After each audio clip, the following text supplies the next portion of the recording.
50조 원이 공중으로 증발했습니다. 20만 명이 하루아침에 거리로 내몰렸어요. 도시 전체가 불바다가 됐고 전 세계 뉴스에 베트남 망신이 도배됐습니다. 대체 무슨 짓을 했길래 이 지경이 됐을까요? 베트남 정부가 삼성 공장 전기를 끊어버렸습니다. 돈 더 내놓으라고 협박하면서요. 20만 명이 일하는 공장을 한여름 대낮에 통째로 암흑으로 만들었어요. 수십억짜리 부품이 순식간에 쓰레기가 됐습니다. 그러면서 뭐라고 했는지 아세요? 삼성이 어디 가겠어? 공장도 여기 있고 사람도 여기 있는데. 50조 원 투자한 회사를 대놓고 비웃은 겁니다. 그 오만함이 어떤 결과를 불러왔는지 지금부터 전부 공개합니다. 시작하기 전 구독과 좋아요, 그리고 댓글로 우리의 대한민국 삼성을 응원해주세요. 안녕하세요. 저는 레반민이라고 합니다. 베트남 박린성에서 삼성협력업체 부품 운송을 12년간 했던 사람이에요. 그날 아침 뉴스 속보가 터졌을 때 저는 트럭 안에 있었습니다. 라디오에서 갑자기 음악이 끊기더니 다급한 목소리가 흘러나왔어요. 삼성전자 베트남 생산량 대폭 축소, 인도 이전 발표. 처음엔 귀를 의심했습니다. 볼륨을 높이고 다시 들었어요. 틀림없었습니다. 손에서 힘이 빠지면서 핸들을 놓칠 뻔했어요. 공장 방향으로 차를 몰았는데 도로 상황이 심상치 않더군요. 평소 같으면 한산한 새벽 시간인데 차들이 미친 듯이 달리고 있었습니다. 경적 소리가 끊이지 않았어요. 다들 저처럼 뉴스를 들은 게 분명했습니다. 공포에 질린 사람들이 공장으로 몰려가고 있었던 거예요. 정문 앞에 도착했을 때 눈앞에 광경의 말문이 막혔습니다. 사람이 파도처럼 밀려들고 있었어요. 수천 명이 이미 모여 있었고 사방에서 계속 사람들이 쏟아져 나오고 있었습니다. 정상 출근 시간도 아닌데 이 인파라니. 12년 동안 이 공장을 드나들었는데 이런 풍경은 처음이었어요. 트럭에서 내려 사람들 틈으로 들어갔습니다. 웅성거리는 소리가 귀를 때렸어요. 단어들이 파편처럼 튀어다녔습니다. 철수, 해고, 인도, 끝났다. 사람들 얼굴을 보는데 소름이 돋더군요. 표정이 전부 같았어요. 눈동자에 초점이 없고 입술은 파랗게 질려 있고 손은 부들부들 떨리고 있었습니다. 살아있는 사람들 같지 않았어요. 한꺼번에 영혼이 빠져나간 것 같은 얼굴들이었습니다. 정문 위 대형 전광판에 뉴스 화면이 떠 있었어요. 수천 개의 눈이 그 화면을 향해 있었습니다. 앵커 목소리가 스피커를 통해 울려 퍼지는데 그 소리가 장송곡처럼 들리더군요. 자막이 흘러갔습니다. 20만 노동자 고용대란 우려, 400개 협력업체 연쇄 충격 불가피. 숫자 하나하나가 심장을 찔러왔어요. 20만 명 속에 제가 있었고, 제 아내가 있었고, 제 아들의 미래가 있었습니다. 갑자기 옆에서 비명이 터졌어요. 젊은 여자 직원이 바닥에 주저앉으면서 울음을 터뜨린 겁니다. 그 소리가 신호탄이었어요. 여기저기서 곡소리가 터져나오기 시작했습니다. 누군가는 하늘을 향해 고함을 질렀고, 누군가는 땅바닥에 엎드려 울었고, 누군가는 아무 말 없이 멍하니 서 있었습니다. 저도 다리에 힘이 풀려서 트럭 문짝을 붙잡아야 했어요. 가장 끔찍했던 건 정적이었습니다. 수천 명이 모여 있는데 어느 순간 갑자기 조용해졌거든요. 울음소리도 고함소리도 웅성거리는 소리도 전부 멈췄어요. 다들 화면만 바라보고 있었습니다. 숨소리마저 죽인 채로요. 그 침묵이 어떤 비명보다 무서웠습니다. 절망이 소리를 집어삼킨 거예요. 하늘은 비웃듯이 맑았습니다. 구름 한 점 없이 파란 하늘이 펼쳐져 있었어요. 세상이 무너지고 있는데 날씨는 왜 이리 좋은 건지 그게 더 잔인하게 느껴졌습니다. 따뜻한 아침 바람이 불어왔는데 온몸에 한기가 돌았어요. 한여름인데도 이가 딱딱 부딪히는 것 같았습니다. 제 머릿속에는 온통 숫자들만 떠다녔어요. 트럭 할부금 3년치, 아들 대학 등록금, 어머니 병원비, 집 월세. 전부 삼성 덕분에 굴러가고 있던 것들입니다. 그게 한 방에 무너질 수 있다는 게 실감이 안 났어요. 12년을 하루도 안 쉬고 일했는데 하루아침에 이렇게 되는 건가 싶었습니다. 그때는 몰랐어요. 이게 시작에 불과하다는 거요. 진짜 공포는 아직 오지도 않았다는 거요. 그리고 그 끝에서 만나게 될 반전이 어떤 건지 상상조차 못하고 있었습니다. 사실 그날 아침 전부터 이상한 기운이 감돌고 있었습니다. 돌이켜보면 징조는 여러 곳에서 나타나고 있었어요. 저만 느낀 게 아니었습니다. 공장을 드나드는 사람들 사이에서 수군거림이 끊이지 않았거든요. 처음 이상함을 느낀 건 한 달쯤 전이었어요. 부품을 싣고 공장에 들어갔는데 분위기가 평소와 달랐습니다. 정문 경비원 얼굴이 굳어 있더군요. 그 양반이 원래 웃음이 많은 사람이에요. 시인년을 오가면서 얼굴 못 익힐 수가 없잖아요. 그런데 그날따라 눈도 안 마주치고 그냥 손만 휘휘 저어서 통과시키더군요. 뭔가 찜찜한 느낌이 들었지만 대수롭지 않게 넘겼습니다. 며칠 뒤에 더 이상한 일이 벌어졌어요. 물량이 갑자기 줄어든 겁니다. 저는 내일 부품을 실어 나르는 사람이에요. 공장 사정을 누구보다 빨리 알 수 있는 위치지요. 평소 같으면 트럭 가득 싣고도 두세 번은 왔다 갔다 해야 했는데 그날은 한 번 운송으로 끝이 났습니다. 물류 담당자한테 슬쩍 물어봤더니 표정이 어두워지면서 본사 지시라고만 하더군요. 더 이상 묻지 말라는 눈치였습니다. 그때부터 귀를 기울이기 시작했어요. 트럭 기사들끼리 모이면 별별 소문이 다 돌거든요. 삼성이 인도에 새 공장 짓는다더라, 베트남 물량 줄인다더라, 정부랑 뭔가 틀어졌다더라. 처음엔 그냥 뜬 소문이려니 했습니다. 이런 얘기가 한두 번 나온 게 아니었으니까요. 근데 이번엔 분위기가 달랐어요. 소문을 전하는 사람들 얼굴이 전부 심각했거든요. 결정적인 일이 터진 건 그로부터 보름쯤 뒤였습니다. 공장에 정전이 났어요. 한낮에 갑자기 전기가 끊긴 겁니다. 저는 그때 마침 물류창고 앞에서 하역 작업을 기다리고 있었는데 갑자기 주변이 조용해지더군요. 기계 돌아가는 소리가 뚝 끊겼어요. 처음엔 순간 정전인 줄 알았습니다. 베트남이 전력 사정이 좋은 편이 아니라서 가끔 그런 일이 있거든요. 근데 1시간이 지나도 전기가 안 들어왔어요. 2시간, 3시간이 지나도 마찬가지였습니다. 공장 안에서 사람들이 쏟아져 나오기 시작하더군요. 얼굴들이 전부 땀에 젖어 있었어요. 클린룸이라는 데가 온도 유지가 안 되면 난리가 난다고 들었거든요. 거기서 만드는 부품들이 전부 못 쓰게 된다면서 엔지니어들이 뛰어다니고 있었습니다. 저녁이 다 돼서야 전기가 들어왔어요. 그날 생산분이 전부 폐기됐다는 얘기가 돌더군요. 수십억 원어치가 쓰레기가 됐다고 했습니다. 사고였을 거라고 다들 생각했어요. 저도 그랬고요. 운이 나빴구나 그러려니 했습니다. 근데 이틀 뒤에 또 끊겼어요. 이번엔 4시간이 넘게 전기가 안 들어왔습니다. 사람들 사이에서 술렁임이 커지기 시작했어요. 이게 단순한 사고가 아니라는 얘기가 돌았거든요. 삼성 공장만 골라서 끊긴다는 거였습니다. 바로 옆에 있는 다른 공장은 멀쩡히 돌아가고 있었으니까요. 트럭 기사들 사이에서 무서운 소문이 돌기 시작했어요. 정부에서 일부러 전기를 끊는다는 거였습니다. 삼성한테 압박을 넣는 거라고요. 처음엔 믿기 어려웠어요. 아무리 그래도 정부가 그런 짓을 하겠냐 싶었거든요. 삼성이 이 나라에서 차지하는 게 얼마인데요. 수출의 20% 이상을 책임지는 회사잖아요. 근데 사흘 뒤에 3번째 정전이 났을 때 저도 확신이 들었습니다. 우연치고는 너무 정확하게 삼성만 당하고 있었거든요. 물류창고에서 같이 대기하던 기사 형이 휴대폰을 보여줬어요. 인터넷에 녹취록 같은 게 돌고 있더군요. 정부 관료가 했다는 말이 적혀 있었습니다. 삼성이 어디 가겠냐, 공장도 여기 있고 사람도 여기 있는데 뭘 걱정하냐. 그 문장을 읽는 순간 온몸에 소름이 돋았어요. 50조 원을 투자한 회사를 이렇게 우습게 본다고요. 20만 명 먹여 살리는 회사를 호구 취급한다고요. 손이 떨리기 시작했습니다. 분노 때문인지 공포 때문인지 모르겠더군요. 저는 한국 사람들이랑 12년을 일했어요. 그분들 성격 잘 압니다.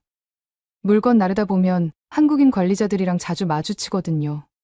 처음엔 좀 차갑다고 느꼈는데 알고 보니 그게 아니었어요. 약속에 목숨을 거는 분들이더군요. 한번 정한 건 무조건 지키고 상대방한테도 똑같이 요구하는 스타일이었습니다. 그래서 약속을 어기는 걸 제일 싫어해요. 신뢰가 무너지면 관계도 끝입니다. 저도 한번 봤거든요. 납품업체가 불량품을 몰래 섞어서 납품했다가 걸린 적이 있었어요. 그 업체 사장이 무릎 꿇고 빌었는데도 계약이 끊겼습니다. 2번 다시 거래 안 하더군요. 그런 분들한테 정부가 뭘 한 거예요. 약속을 깼잖아요. 세금 감면해주기로 한 걸 뒤집었다면서요. 그것도 모자라서 전기로 협박을 하고 대놓고 비웃기까지 했어요. 저는 이불 속에서 몸을 웅크렸습니다. 불안해서 잠이 안 오더군요. 삼성이 화나면 어떻게 되지? 설마 진짜 떠나진 않겠지. 그래도 혹시 생각이 꼬리에 꼬리를 물었어요. 아내한테는 말 안 했습니다. 괜히 걱정시키기 싫었거든요. 근데 속으로는 계속 불안했어요. 한국 사람들이 신뢰가 무너졌을 때 얼마나 냉정해지는지 저는 12년 동안 그걸 직접 봐왔으니까요. 그리고 그 불안이 현실이 됐습니다. 며칠 뒤 그 발표가 터진 거예요. 최악의 악몽이 눈앞에서 펼쳐지고 있었습니다. 공장 앞에 서서 멍하니 하늘을 올려다보다가 문득 12년 전 일이 떠올랐습니다. 제가 처음 삼성이란 회사를 알게 된 날이요. 그때 저는 31살이었어요. 트럭 한 대 없이 남의 차 조수석에 앉아 짐이나 나르던 시절이었습니다. 고향은 베트남 북쪽 산골이에요. 논농사 짓는 집안에서 태어났지요. 어릴 때부터 가난이 뭔지 뼈저리게 알았습니다. 비 오면 지붕에서 물이 새서 온 가족이 한쪽 구석에 몰려 앉아 있어야 했어요. 겨울엔 이불이 부족해서 서로 몸을 붙이고 잤고요. 학교는 중학교까지만 다녔습니다. 더 다니고 싶었는데 집안 형편이 안 됐거든요. 19에 하노이로 올라왔어요. 돈 벌어서 부모님 편하게 해드리겠다고 큰소리쳤는데 현실은 처참했습니다. 공사장 막노동, 식당 설거지, 공장 잡부. 안 해본 일이 없었어요. 하루 벌어 하루 먹는 생활이 10년 넘게 이어졌습니다.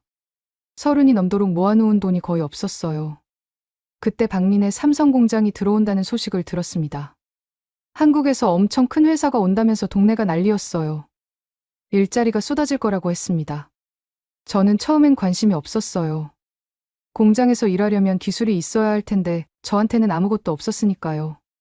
그런데 운송기사를 뽑는다는 공고가 붙었더군요. 트럭만 몰 줄 알면 된다고 했습니다. 저는 군대에서 운전을 배웠거든요. 무작정 지원했어요. 면접이랄 것도 없었습니다. 면허증 보여주고 시험 삼아 트럭 한 바퀴 몰았더니 됐다고 하더군요. 첫 출근 날을 잊을 수가 없어요. 공장 정문에 들어서는 순간 입이 떡 벌어졌거든요. 제가 살던 세상이랑 완전히 달랐습니다. 거대한 건물들이 끝없이 늘어서 있었고 도로는 반들반들하게 포장돼 있었어요. 사람들이 깔끔한 유니폼을 입고 일사불란하게 움직이고 있었습니다. 마치 다른 나라에 온 것 같았어요. 첫 달 월급을 받던 날도 기억납니다. 봉투를 열었는데 눈을 의심했어요. 전에 다니던 곳에서 받던 것보다 3배가 넘었거든요. 손이 떨려서 돈을 셀 수가 없었습니다. 그날 밤 기숙사 침대에 누워서 천장을 바라봤어요. 이게 꿈인가 싶었습니다. 그 돈으로 처음 한 일이 부모님한테 송금하는 거였어요. 어머니한테 전화했더니 울음부터 터뜨리시더군요. 아들아, 이게 무슨 돈이냐? 어디서 이런 돈이 났냐? 저도 울었습니다.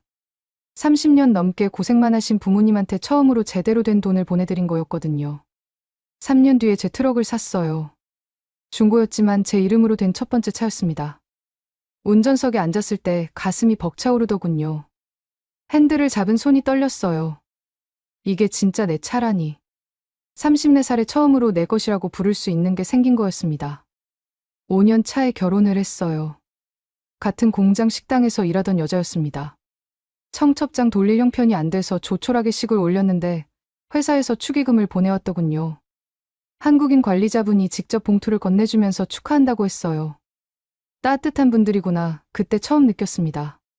7년 차에 아들이 태어났어요. 병원비 걱정을 했는데 회사 의료보험으로 거의 다 해결됐습니다. 아들을 안고 병원을 나서는데 눈물이 나더군요. 내 자식은 나처럼 안 살아도 되겠구나. 그 생각에 목이 메었어요. 10년 차에 작은 집을 샀습니다. 대출을 많이 끼긴 했지만 어쨌든 내 이름으로 된 집이에요. 현관문을 열고 들어가던 날 그 자리에 서서 한참을 울었습니다. 산골에서 지붕 새는 집에 살던 애가 남의 집 조수석에 앉아 짐이나 나르던 놈이 40 넘어서 자기 집이 생겼어요. 이게 다 어디서 온 거겠어요. 삼성 아니었으면 상상도 못할 일이었습니다. 12년 동안 삼성이 제게 준 건 월급만이 아니었어요. 존엄이었습니다. 가난해도 노력하면 뭔가 될 수 있다는 희망.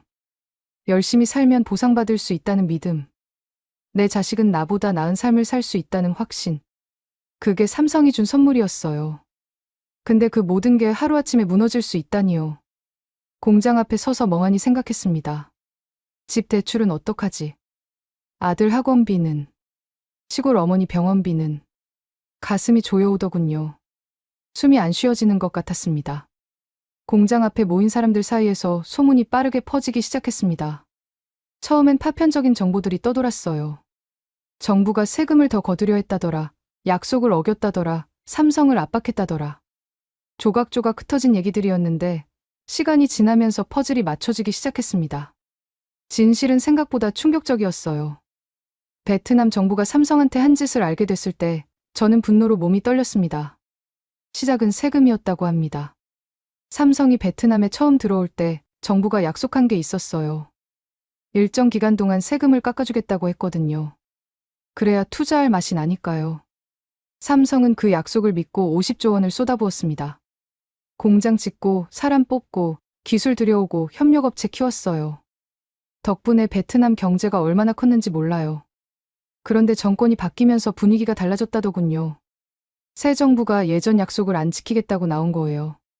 세금 감면 뒤집고 거기에 추가로 수천억 원을 더 내놓으라고 요구했다고 합니다. 이미 투자할 거 다 해놓은 상황에서요. 이건 완전히 사기나 다름없잖아요. 더 기가 막힌 건 협박이었습니다. 삼성이 거부하니까 정부가 전기를 끊었어요. 제가 직접 본 그 정전들이 우연이 아니었던 겁니다. 일부러 끄는 거였어요. 20만 명이 일하는 공장을 통째로 먹통으로 만들어버린 거예요. 수십억짜리 부품이 폐기되는 걸 지켜보면서 항복하라고 압박한 겁니다. 그것도 모자라서 비웃었다고 해요. 삼성이 어디 가겠냐고요. 공장도 사람도 다 여기 있는데 설마 이걸 버리고 떠나겠냐고요. 50조 원 투자해놓고 손절할 배짱이 있겠냐고 코웃음을 쳤다는 겁니다. 그 얘기를 듣는 순간 피가 거꾸로 솟는 것 같았어요. 은혜를 원수로 갚아도 이렇게 갚을 수가 있나요? 삼성이 베트남한테 뭘 해줬는데요. 일자리 20만 개를 만들었어요. 협력업체만 수백 개예요. 수출의 20%를 책임졌어요. 도로도 깔고 전기도 끌어오고 병원도 세웠습니다. 박민이라는 도시가 삼성 덕분에 큰 거잖아요. 근데 그 회사한테 돈 더 내놓으라고 협박하고 전기 끊어서 압박하고 비웃기까지 했어요. 사람이 이럴 수가 있나 싶었습니다. 정부라는 데가 이렇게까지 나올 수 있나 싶었어요. 주변 사람들도 똑같은 심정이었습니다. 분노가 들끓기 시작했어요. 처음엔 삼성한테 화가 났던 사람들도 진실을 알고 나니까 방향이 바뀌더군요. 삼성이 떠나고 싶어서 떠나는 게 아니잖아요. 50조 원을 쏟아붓고 그걸 버리고 싶은 회사가 어디 있겠어요. 떠밀린 거였습니다. 정부가 밀어낸 거예요. 한 가지 더 충격적인 얘기가 있었어요. 정부가 삼성을 그렇게 깔본 이유 말입니다. 한국 기업이라서 그랬다는 거예요. 미국 기업이나 일본 기업한테는 그렇게 못한다더군요. 건드리면 본국 정부가 나서서 난리를 치니까요. 근데 한국은 만만해 보였나 봐요. 작은 나라, 영향력 없는 나라, 어차피 별 수 없을 거라고 생각한 거예요. 그래서 함부로 대한 겁니다. 한국 기업이니까 협박해도 되고, 한국 기업이니까 약속 어겨도 되고, 한국 기업이니까 비웃어도 된다고 생각한 거예요. 그 얘기를 듣는데 너무 화가 나더군요. 저는 한국 사람들이랑 12년을 일했거든요. 그분들이 얼마나 대단한 사람들인지 압니다. 세계 어디 내놔도 꿀리지 않는 사람들이에요. 기술력도 뛰어나고 성실하고 약속을 목숨처럼 지키는 분들이에요. 그런 분들을 만만하게 봤다고요. 큰 코 다칠 줄도 모르고요. 저는 속으로 생각했습니다. 이거 큰일 나겠구나. 한국 사람들 성격에 이런 모욕을 참을 리가 없거든요. 뭔가 단단히 각오해야 할 거라고 느꼈어요. 과연 그 예감이 맞았습니다. 삼성이 발표한 게 바로 그 대답이었거든요. 인도로 이전한다. 베트남에서 손 뗀다. 비웃었으니까 그 대가를 치러라. 말로 한 게 아니라 행동으로 보여준 거였어요. 정부가 생각한 대로 되지 않았습니다. 삼성이 어디 가겠냐고요. 갔어요. 진짜로 떠나겠다고 선언한 거예요. 호구로 봤던 회사가 발톱을 드러낸 순간이었습니다. 발표가 나간 뒤 도시 전체가 들끓기 시작했습니다. 처음엔 공장 앞에 모인 사람이 수천 명이었어요. 하루가 지나니까 10,000명을 넘었습니다. 사흘째 되는 날엔 수만 명이 거리로 쏟아졌어요.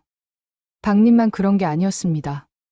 타이응우엔, 호찌민, 하노이, 삼성 공장이 있는 도시마다 사람들이 들고 일어났습니다.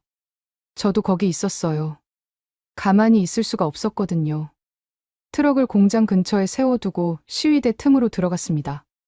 함성이 하늘을 찌르더군요. 일자리를 지켜달라, 가족을 굶기지 말라, 정부가 책임져라. 목이 터져라 소리를 질렀어요. 그렇게라도 안 하면 미칠 것 같았거든요. 군중 속에서 별별 사람을 다 만났습니다. 공장 라인에서 일하는 젊은 직원들, 협력업체 사장님들, 식당이나 숙소를 운영하는 자영업자들, 심지어 삼성이랑 직접 관계없는 사람들도 나와 있었어요. 삼성이 무너지면 도시 전체가 무너진다는 걸 다들 알고 있었거든요. 처음 며칠은 평화로운 시위였습니다. 구호 외치고 피켓 들고 행진하고. 그런데 시간이 지나면서 분위기가 험악해지기 시작했어요. 정부가 아무런 반응을 안 했거든요. 사과도 없고 대책도 없고 입만 꾹 다물고 있으니까 사람들 분노가 폭발한 겁니다. 어느 날 저녁이었어요. 해가 지고 나니까 분위기가 확 달라지더군요. 누군가 돌을 던졌습니다. 경찰 바리케이드를 향해서요. 그게 신호탄이었어요. 여기저기서 물건이 날아가기 시작했습니다. 경찰이 진압을 시작했어요. 방패 들고 밀고 들어왔습니다. 최루탄이 터졌어요. 눈이 따갑고 숨을 쉴 수가 없었습니다. 저는 군중 속에서 이리저리 밀려다녔어요. 어디가 어딘지 분간이 안 되더군요. 비명소리가 사방에서 들렸습니다. 누가 넘어지고 누가 밟히고 아수라장이 따로 없었어요. 겨우 빠져나와서 트럭으로 돌아왔는데 온몸이 땀에 젖어 있었습니다. 손이 부들부들 떨리더군요. 다음날 뉴스를 보니까 전국에서 시위가 벌어지고 있었어요. 규모가 점점 커지고 있었습니다. 정부 청사 앞으로 행진하는 인파가 수십 킬로미터에 걸쳐 이어졌다더군요. 항공사진으로 찍은 걸 봤는데 개미떼가 움직이는 것 같았어요. 그 수많은 점 하나하나가 전부 사람이라는 게 믿기지 않았습니다. 시위대 구호가 바뀌기 시작했어요. 처음엔 삼성을 떠나보내지 말라는 내용이었는데 진실이 퍼지면서 방향이 바뀌었습니다. 정부가 책임져라. 삼성한테 왜 그랬냐. 욕심이 나라를 망쳤다. 분노의 화살이 정부를 향하기 시작한 거예요. 녹취록이 퍼진 게 결정적이었습니다. 정부 관료가 삼성 어디 가겠냐고 비웃은 그 녹취록요. 그게 인터넷에 풀리면서 사람들이 완전히 폭발했어요. 그 한마디가 모든 걸 망쳤다는 걸 다들 깨달은 거예요. 50조 원 투자받아 놓고 뭘 더 바라냐고, 은혜도 모르는 정부라고 욕설이 섞인 구호가 터져나왔습니다. 외신 기자들이 몰려왔습니다. 카메라가 시위 현장을 비췄어요. 전 세계로 베트남 상황이 생중계되기 시작했습니다. 길거리 인터뷰를 하더군요. 기자가 한 시위 참가자한테 물었어요. 왜 여기 나왔냐고요? 그 사람 대답이 가슴에 박혔습니다. 저는 삼성에서 15년을 일했습니다. 제 인생 전부를 바쳤어요. 근데 정부 욕심 때문에 모든 게 무너지고 있어요. 저만 그런 게 아닙니다. 20만 명이 똑같은 처지예요. 우리가 뭘 잘못했는데 이런 일을 당해야 하냐고요. 말하다가 그 사람이 울음을 터뜨렸어요. 저도 눈물이 나더군요. 남의 일 같지가 않았거든요. 저도 똑같은 처지였으니까요. 시위가 일주일을 넘기면서 곳곳에서 충돌이 벌어졌습니다. 다친 사람이 속출했어요. 구급차 사이렌 소리가 밤새도록 끊이지 않았습니다. 도시 전체가 전쟁터 같았어요. 아비규환이 따로 없었습니다. 저는 매일 현장에 나갔습니다. 트럭은 세워두고요. 운송할 물건도 없었거든요. 공장이 사실상 멈춰버렸으니까요. 거리에서 사람들과 함께 서 있었어요. 소리 지르고 행진하고 밤이 되면 집에 돌아왔습니다. 아내는 걱정이 가득한 눈으로 저를 바라봤어요. 아무 말도 안 했지만 그 눈빛이 말하고 있었습니다. 조심하라고요. 다치지 말라고요. 시위가 점점 격해지면서 저도 불안해지기 시작했습니다. 이렇게 싸워봤자 뭐가 달라지나 싶었어요. 삼성이 돌아오는 것도 아니고 정부가 잘못을 인정하는 것도 아니잖아요. 그냥 서로 다치기만 하는 거였습니다. 근데 그 분노를 어디다 풀어야 하는지 모르겠더군요. 베트남 상황이 전 세계로 퍼져나갔습니다. 외신들이 앞다투어 보도하기 시작했거든요. 저도 인터넷으로 기사들을 찾아봤어요. 번역기 돌려가면서 읽었는데 읽으면서 복잡한 감정이 들더군요. 미국의 유명 경제 신문이 사설을 실었습니다. 제목이 뭐였냐면요. 베트남 정부의 전례 없는 정책 실패. 기사 내용은 간단했어요. 약속을 지키지 않은 정부는 신뢰를 잃고 신뢰를 잃은 국가에는 투자가 오지 않는다. 당연한 얘기지만 정확한 지적이었습니다. 일본 언론도 비슷한 분석을 내놨습니다. 외국 기업을 볼모로 삼으려던 시도가 역풍을 맞았다. 베트남은 스스로 발등을 찍었다. 그렇게 썼더군요. 독일 신문은 더 신랄했어요. 동남아 투자 리스크가 재평가되고 있다. 베트남은 더 이상 안전한 투자처가 아니다. 이런 내용이었습니다. 가장 기억에 남는 건 영국 언론 기사였어요. 한국 기업을 건드리면 어떻게 되는지 베트남이 온몸으로 보여줬다. 그 한 문장이 머릿속에서 떠나지 않았습니다. 세계가 베트남을 비웃고 있었어요. 손가락질하고 있었습니다.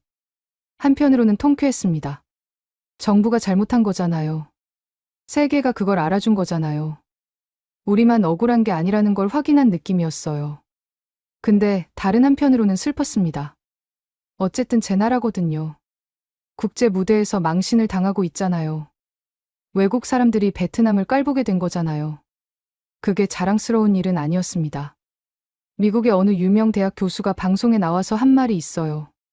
삼성의 결정은 정치적 보복이 아니라 리스크 관리입니다. 기업은 예측 가능한 환경을 원하는데 베트남 정부가 그 환경을 스스로 파괴했어요. 진행자가 물었습니다. 다른 기업들도 같은 선택을 할 거냐고요. 교수가 고개를 끄덕이면서 대답했어요. 이미 시작됐을 거라고요. 실제로 그랬습니다. 연쇄 반응이 일어나기 시작했거든요. 삼성 발표가 나간 뒤 보름 만에 일본 전자업체가 베트남 투자를 보류한다고 발표했어요. 독일 자동차 부품 회사도 같은 결정을 내렸습니다.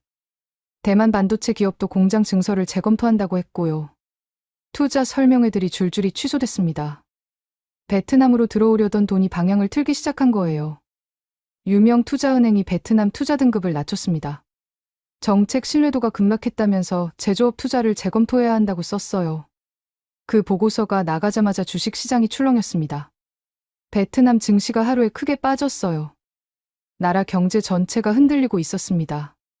정부가 뒤늦게 진화에 나섰습니다. 외국 투자 기업에 대한 정책 기조는 변함없다. 삼성거는 오해가 있었다. 이런 성명을 냈어요. 근데 아무도 안 믿었습니다. 이미 한 행동이 있는데 말로 뭘 어쩌겠어요. 약속 어기고 협박하고 비웃어놓고 이제 와서 오해라고요. 누가 그걸 믿겠습니까? 정부 내부에서도 변화가 생기기 시작했습니다. 삼성건을 담당했던 관료들이 하나둘 자리에서 물러났어요. 산업부 차관이 경질됐고 그 밑에 있던 국장도 잘렸습니다. 삼성이 어디 가겠냐고 비웃었다던 그 관료도 결국 파면됐다는 소식이 들려왔어요. 저는 그 뉴스를 보면서 쓴웃음이 나왔습니다. 삼성이 어디 가겠어요. 그 한마디가 자기 인생도 날려버렸네요. 50조 원만 날린 게 아니라 자기 밥그릇까지 날린 거예요. 비웃음의 대가가 이렇게 혹독한 줄은 본인도 몰랐겠지요. 며칠 뒤에 총리가 대국민 담화를 발표했습니다. 텔레비전에 나와서 고개를 숙였어요. 외국 투자 기업과의 신뢰 회복에 최선을 다하겠다. 이번 일로 피해를 입은 노동자들에게 진심으로 사과드린다. 그렇게 말했습니다. 저는 그 사과를 보면서 허탈했어요. 너무 늦었습니다. 사과한다고 삼성이 돌아와요. 사과한다고 50조 원이 돌아와요. 사과한다고 앞으로 들어올 투자가 돌아와요. 다 망쳐놓고 이제 와서 사과하면 뭐합니까? 이미 엎질러진 물이잖아요. 세계 언론의 평가 중에서 가장 뼈아팠던 건 이거였습니다. 어느 기자가 쓴 칼럼이에요. 베트남 정부는 삼성을 인질로 삼을 수 있다고 착각했다. 공장도 있고 사람도 있으니 어디 가겠냐고 생각한 거다. 그 착각이 얼마나 어리석은지 한국 기업이 똑똑히 보여줬다. 한국 기업은 신뢰가 무너지면 미련 없이 떠난다. 그게 그들의 방식이다. 맞는 말이었습니다. 저도 12년간 그걸 봐왔으니까요. 삼성이 최종 결정을 발표한다는 날이었습니다. 아침부터 가슴이 두근거려서 잠을 이룰 수가 없었어요. 완전 철수인지 아니면 다른 방법이 있는지. 그날 20만 명의 운명이 결정되는 거였습니다. 저는 새벽같이 공장 앞으로 갔어요. 이미 사람들이 모여 있더군요. 다들 잠을 못 잔 얼굴이었습니다. 눈이 충혈되고 볼이 푹 꺼져 있었어요. 서로 말은 안 했지만 같은 마음이라는 걸 알 수 있었습니다. 불안과 공포, 그리고 한 줄기 희망. 그게 뒤섞인 표정들이었습니다. 정문 위 대형 전광판에 뉴스 채널이 나오고 있었어요. 발표 시간이 다가올수록 사람들이 점점 더 몰려들었습니다. 수만 명이 그 화면을 바라보고 있었어요. 숨소리마저 죽이고요. 바람 소리밖에 안 들릴 정도로 고요했습니다. 발표 시각이 됐습니다. 화면이 바뀌면서 삼성 로고가 떴어요. 심장이 목구멍까지 올라오는 것 같았습니다. 손에 땀이 흥건해지더군요. 옆에 서 있던 사람 숨소리가 가빠지는 게 들렸어요. 삼성 고위 임원이 연단에 섰습니다.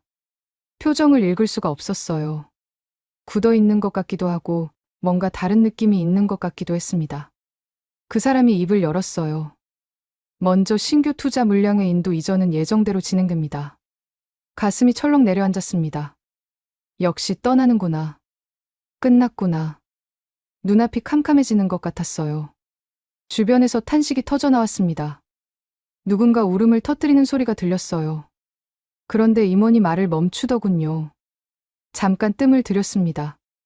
그 몇 초가 영원처럼 느껴졌어요. 뭔가 더 있다는 건가요?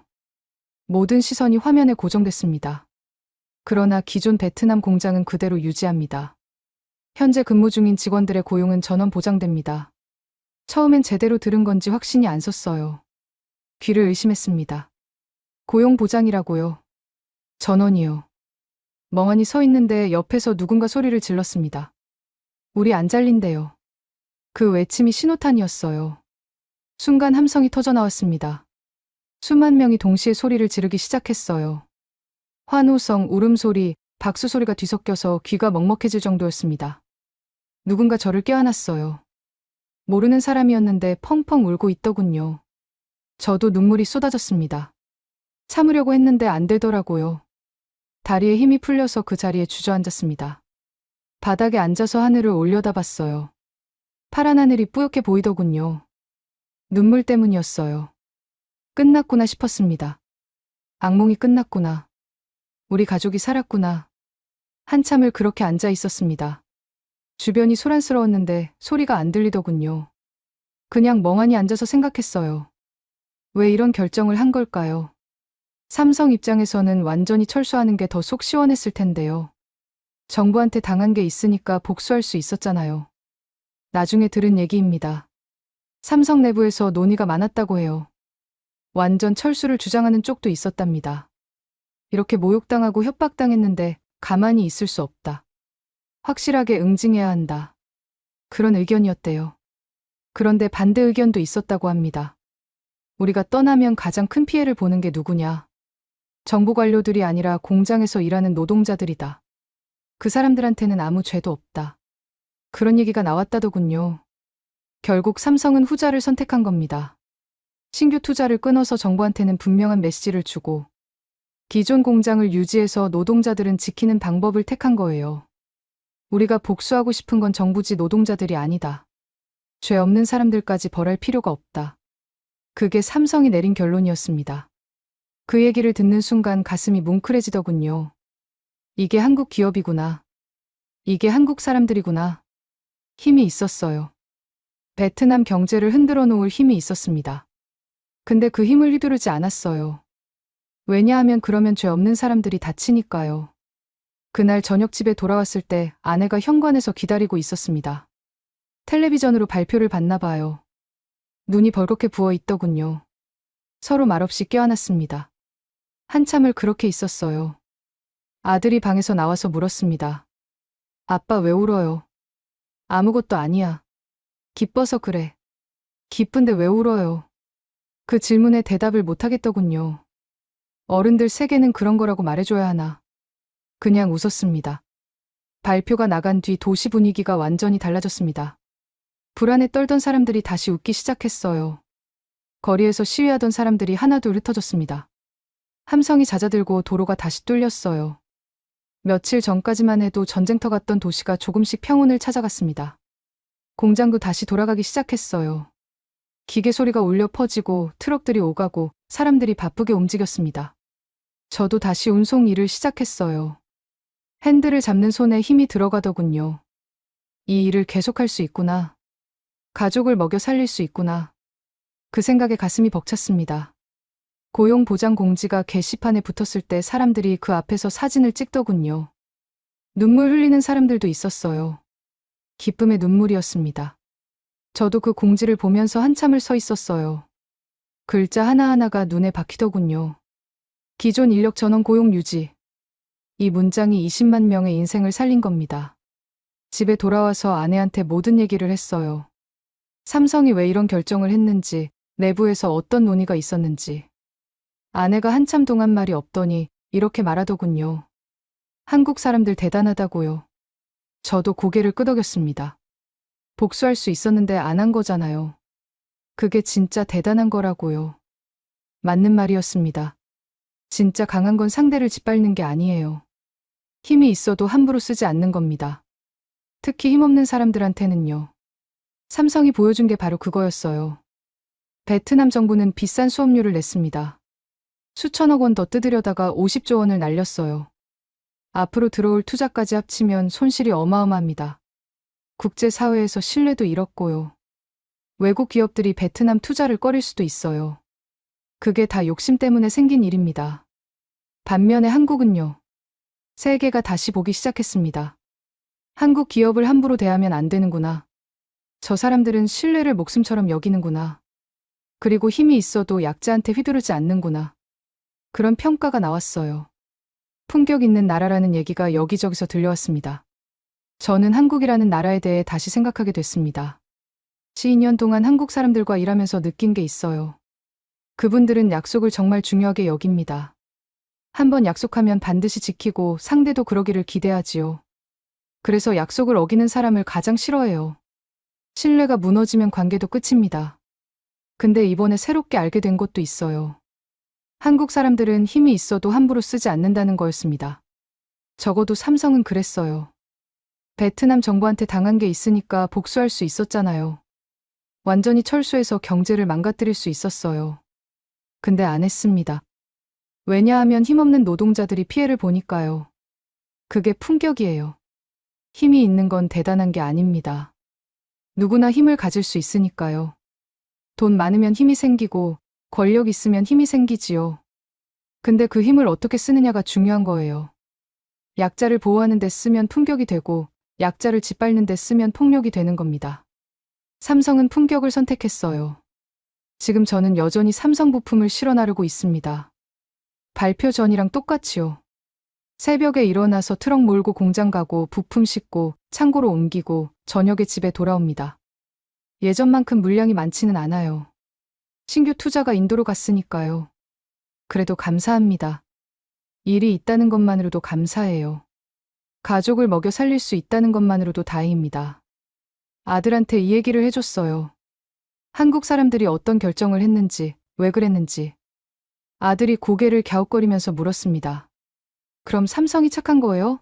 저는 잠깐 생각하다가 대답했어요. 착한 게 아니라 품격 있는 거라고요. 힘이 있는데도 나쁘게 안 쓰는 거라고요. 아들이 이해했는지 모르겠지만 고개를 끄덕이더군요. 창밖을 보면 당린 시내가 내려다 보입니다. 이 도시는 삼성 덕분에 컸어요. 그리고 삼성 덕분에 살아남았습니다. 정부가 망쳐놓은 걸 삼성이 수습해준 거예요. 저는 그 은혜를 평생 잊지 못할 것 같습니다. 한국이라는 나라가 대단합니다. 멀리서 와서 공장 세우고 일자리 만들고 사람들한테 기회를 줬어요. 저 같은 상골 출신한테 인생을 바꿀 기회를 줬습니다. 그리고 위기가 왔을 때도 끝까지 책임지는 모습을 보여줬어요. 그게 진짜 강한 나라의 모습이라고 저는 생각합니다. 힘으로 이긴 게 아니에요. 품격으로 이긴 겁니다. 오늘 사연은 여기까지입니다. 복수 대신 품격을 지킨 삼성, 베트남 노동자들의 스토리 어떠셨나요? 사연의 주인공에게 응원의 댓글을 남겨주세요. 지금까지 감동정거장에서 사연 전해드렸습니다. 사연이 마음에 드셨다면 좋아요와 구독 부탁드립니다. 시청해주셔서 감사합니다.